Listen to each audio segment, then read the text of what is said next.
যাদের কিন্তু শিক্ষা থাকে না তাদের মধ্যে একটা জ্ঞান থাকে, আর আমাদের সমাজে হয়তো একটু শিক্ষা অর্জন করে আমরা মনে করি যে এই অশিক্ষিতগুলোকে আমরা জায়গা দেবো না। এবং যারা শিক্ষাজীবী সমাজ তারা বহু কিছু ভাবে, কিন্তু একটা মূর্খ মানুষ সে কিন্তু যদি কোনো দাম্পত্য জীবনে কারো জীবনে দুর্ঘটনা আসে সে কিন্তু আগেই যাবে, আর একটা শিক্ষা অর্জন করেছে সে কিন্তু পেছিয়ে যাবে। তাহলে এগিয়ে কে যাচ্ছে, শিক্ষাসেবী সমাজ না একটা মূর্খ মানুষ? একটা মূর্খ মানুষ একে অপরের প্রাণ রক্ষার জন্য ছুটে যাবে, আর একটা শিক্ষিত মানুষ সেটা শঙ্কের ভাগে দেখা যাবে না, কারণ তার বস্ত্রটি নিয়ে সে লাফালাফি করে।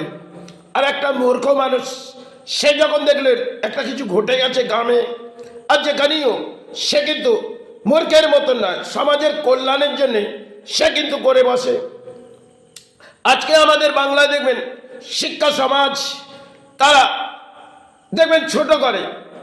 এই সমাজে দেখবেন কিছু উকিল আছে, তারা কিছু পরিস্থিতি ভাবে, কিন্তু আজকের যা পরিস্থিতি, শিক্ষা হয়তো মা বাবার অর্থ থেকে সঞ্চয় করে করালেন বটে, কিন্তু এই শিক্ষা আর সবাই যারা মাতা পিতা শিক্ষা দিয়েছিলেন তারা কিছু বুঝিয়েছিলেন। আজকে মাতা পিতা হয়তো অধিক অর্থ পিতার আছে, আর পিতা বিদেশ থেকে আপনাকে শিক্ষা অর্জন করালেন, সেই শিক্ষাটা অর্জন করার পর আপনার মধ্যে একটি অহংকার কিন্তু সৃষ্টি হবে।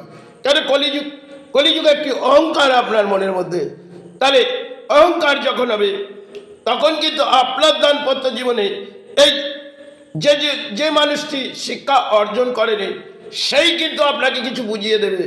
আপনার যখন দুর্ভোগ আসবে সেই কিন্তু পাশে দাঁড়াবে। একটা শিক্ষাসেবী সমাজ সে আপনার জন্য ছুটে যাবে না। এটা বহু ক্ষেত্রে দেখেছি, যারা একটি দুর্ঘটনা হলে দেখবেন অশিক্ষিত মানুষগুলো তারাই এগিয়ে আসে, আর শিক্ষাসেবী সমাজ তারা এগোয় না। তারা বস্ত্র নিয়ে লাফালাফি করতে পারে, তারা পেন কলম নিয়ে লাফালাফি করতে পারে, সমাজের কল্যাণের কাজ তাদের জন্য নয়, আর তারা তাদেরকে ছোট করে। সমাজে দেখবেন আজকে যারা শিক্ষিত হয়েছে, কেন একটা চেয়ার বেঞ্চিতে বসে শিক্ষা অর্জন করেছে, আর একটা সময় যখন আসনে বসে সেই শিক্ষাটা ছিল, আজকে তো সেটা নেই। আজকে ইন্টারনেট বহু কিছুর মাঝে শিক্ষা, আর সময় হয়তো বহু শিক্ষা অর্জন করতে পারেনি, কেন মাতা পিতার অর্থ ছিল না।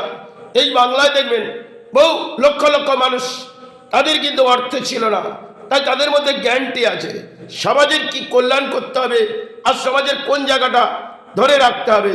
একটা দায়বদ্ধতা এলে তারাই এগিয়ে আসবে, আর একটা শিক্ষিত মানুষ সে কিন্তু দরজা বন্ধ করে দেবে, আর তার যখন দুর্ভোগ হবে এই অশিক্ষিত মানুষগুলো তার দরজায় গিয়ে তাকে রক্ষা করে, আর তারা তাদেরকে ছোট করে। এই সমাজে দেখবেন যে সমস্ত শিক্ষা অর্জন করেছে, কিছু মানুষের জ্ঞান আছে আর কিছু মানুষ অজ্ঞান। সে জ্ঞান থাকলেও শিক্ষা অর্জনের সেটা সমাজ থেকে ফেলে দেওয়া উচিত। কারণ শিক্ষা অর্জন করে যদি মাতা পিতা হয়তো অর্থ সঞ্চয় করে আপনাকে শিক্ষা অর্জন করলেন, আর সেই শিক্ষা অর্জন করে যদি আপনি একটা গরিব মানুষকে তিনি যে শিক্ষা অর্জন করতে পারেনি সেটা তার কর্মযোগ, আর আপনার কর্মযোগে আপনি হয়তো শিক্ষা অর্জন করেছেন। তাই ভেদাভেদ যেভাবে করে যাচ্ছে, কারণ ভেদাভেদটা আমাদের সমাজে দেখবেন বহু কিছু আছে। ধর্ম নিয়ে ভেদাভেদ, হিংসা বৃদ্ধি, আবার শিক্ষা নিয়ে একটা হিংসা বৃদ্ধি। এই হিংসা বৃদ্ধির মাঝে আমরা যদি চলতে থাকি, আগামী কলিযুগের যে শেষ অংশে রক্ষা করার মতন কেউ থাকবে না। কেন আমরা শিক্ষার পেছনে ছুটবো, আর শিক্ষা না থাকলে আমাদের দাম্পত্য জীবনে অর্থ আসবে না।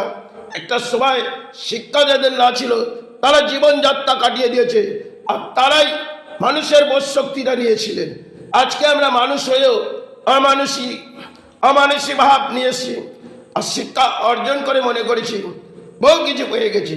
কারণ একটি বিদেশ যাত্রা পড়ালেখা পিতার করে আর বসে বললাম একটা জায়গায়, কারণ সরকারি কর্মচারী হলো, সরকারি ডিউটি নিলাম, আর বহু কিছু দেখলাম, তাতে কলম চালিয়ে অর্থ কামালাম।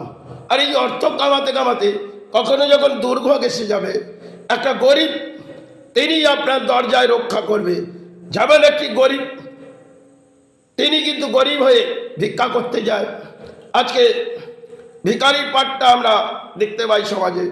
আর বহু কিছু দেখবেন, যারা কিন্তু সমাজের সাদাসিধে মানুষ, সৎ মানুষ তারাই হয়, যারা শিক্ষা হয়তো অর্জন করেছে, কিন্তু তাদের মধ্যে একটা বোধ শক্তি আছে যে সমাজ লুটবো না।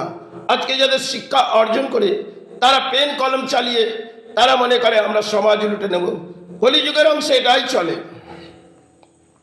আর কলিযুগের অংশে আমরা মোবাইল পেয়ে বহু কিছু ছড়িয়ে দিই, আর সমাজ মনে করে এটা শুদ্ধার মাঝে জায়গা হলো।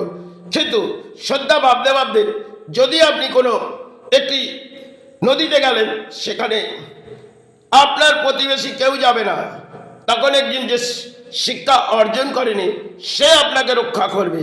একটা যখন দুর্ভোগ এসে যাবে, একটা যখন কোনো গাছপালা পড়ে যাবে, কোনো কিছু ঘটে যাবে, তখন সেই পাশে গিয়ে দাঁড়াবে।